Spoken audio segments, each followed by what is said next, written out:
दोस्तों, अभी हमने बहुत ही शॉर्ट में सत्वगुण के बारे में समझा। आइए अब रजोगुण के बारे में चर्चा शुरू करते हैं। रजोगुण की चर्चा करने से पहले मैं आपसे एक बात का जिक्र करना चाहूँगा। मेरे एक मित्र हैं, वो अक्सर फ़ॉरेन आते जाते रहते हैं। तो उन्होंने मेरे से एक बार एक बात बोली। बोले, हमारे हिंदुस्तान में ही इतनी धर्म कर्म पूजा पाठ होते हैं और लोग इतना मानते हैं, मैं और आप भी ज्योतिष पे चर्चा करते हैं। फ़ॉरेन में तो ये सब कुछ नहीं होता और वो लोग बड़े साधन संपन्न लोग हैं। यहाँ जितना ज़्यादा माना जाता है उतनी ज़्यादा प्रॉब्लम है। तो ऐसा क्यों?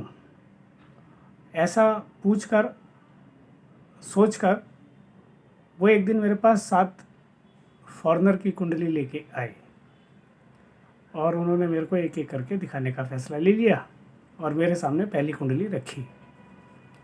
जब मैंने वो पहली कुंडली देखी तो मुझे उसमें 2 बातें लगी। एक तो ये लगा कि भाई, ये जो कुंडली उन्होंने मेरे सामने रखी है, इसमें मंगल और बुध की जो स्थिति है वो इतनी ज़्यादा श्रेष्ठ है, इतनी ज़्यादा श्रेष्ठ है, इतनी ज़्यादा श्रेष्ठ है कि मुझे ऐसा लगा कि ये तो बड़े प्री प्लान तरीके से कुंडली तैयार की गई होगी।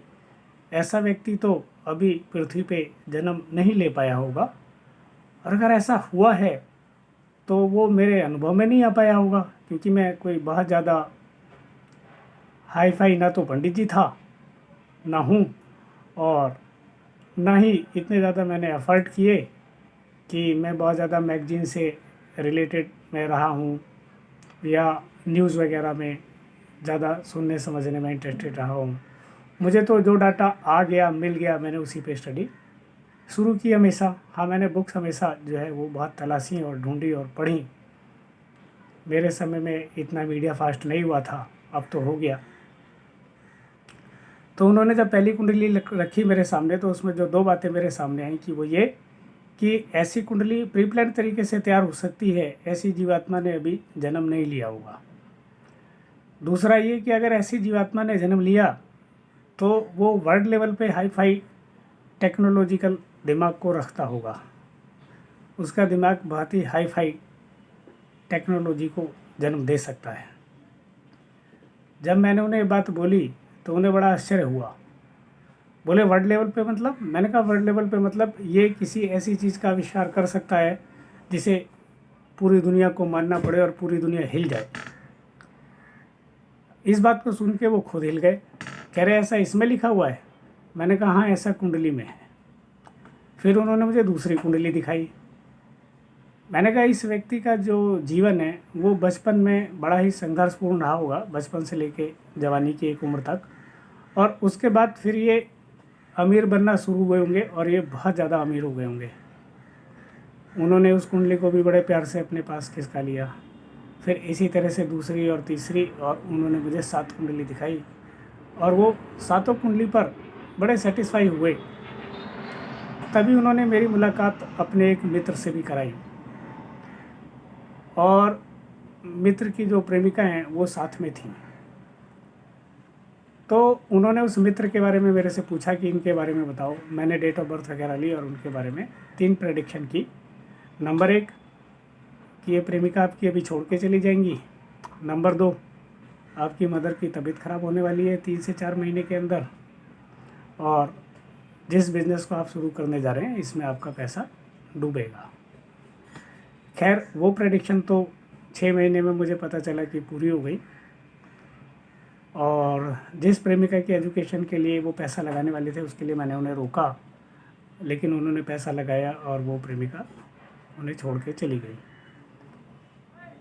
जब ये सारी घटनाएं घटी तो उन्होंने मुझे उसी समय उन 7 कुंडली का सच बताया। बोले, बहुत ही कमाल की बात है कि जो आपने बताई है वो सारी बातें अक्षर से सत्य हैं।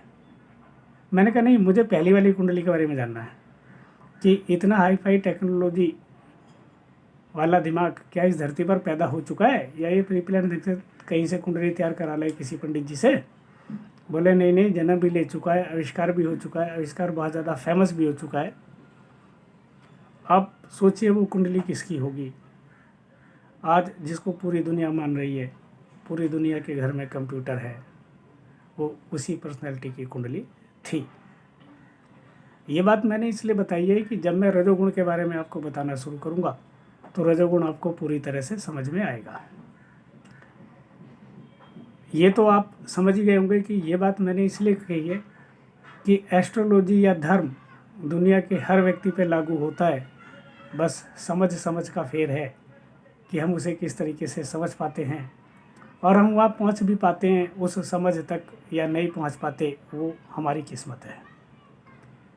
क्योंकि सबसे बड़ी बात ये है, अब मैं आपको एक सच और बताता हूँ कि मैं अपने पूरे जो है वो 30 साल के अनुभव में लगभग 7,500 या 8,000 के आसपास कुंडली देख चुका हूँ। मैंने अभी तक ऐसा एक भी प्राणी नहीं देखा जिसने अपनी कुंडली से कुछ अलग अचीव किया हो या उससे बाहर हट के कोई बिहेव किया हो, कोई सोच समझ डेवलप की हो। सब कुंडली के दायरे में ही हैं। इस वजह से मेरा खुद का ये विश्वास बढ़ गया कि इससे अलग सोच समझ के किसी कार्य को करना, किसी कर्म को करना या किसी से जुड़ना, किसी के साथ बिहेव करना या रिलेशन डेवलप करना, सब कुछ बड़ा गड़बड़ जाने वाला है। और मैं बार बार कहता हूँ कि कोरोना काल में हम सब ने इस चीज़ को फेस किया कि हमारी सारी प्रोग्रामिंग धरी की धरी रह गई थी और जो कुछ हुआ वो हमारे से अनजान विषय था। सबसे बड़ी बात यह है कि जैसा कि मैंने सत्वगुण के बारे में बताया कि दो चीज़ों का बैलेंस है। हम दिल से क्या सोचते हैं, क्या करते हैं और दिमाग से क्या सोचते हैं, क्या करते हैं, दोनों का अगर हम बैलेंस बना लें तो हम अपने अंतर मन में इतना सेटिस्फाई हो सकते हैं कि हम मेडिटेशन के लिए तैयार हो जाएं।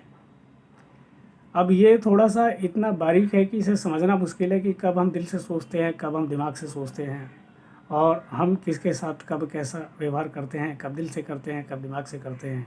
अक्सर कई बार हम जब किसी के साथ शांत एकांत में बैठते हैं तो हम उससे दिल की बातें कर जाते हैं और बाद में वो व्यक्ति उसमें माइंड गेम खेल जाता है। वो सोचता है मैं ठीक कर रहा हूँ, जबकि वो गलत कर रहा होता है। मॉरली तो वो गलत होता है और उसको इसका फल कब भुगतना पड़ जाए ये नहीं पता चलता।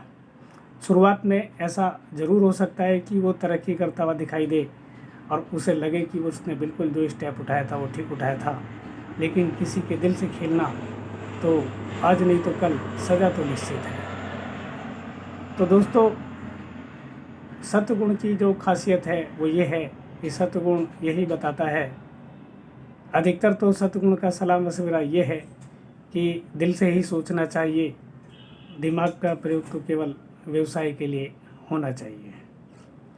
बाकी जितने भी नाते रिश्ते होते हैं वो दिल से ही चलने चलाने वाले होते हैं। तो रजोगुण की चर्चा मैं अगली वीडियो में करता हूँ। ये रजोगुण की चर्चा करने के लिए भूमिका ज़रूर बन गई है। धन्यवाद।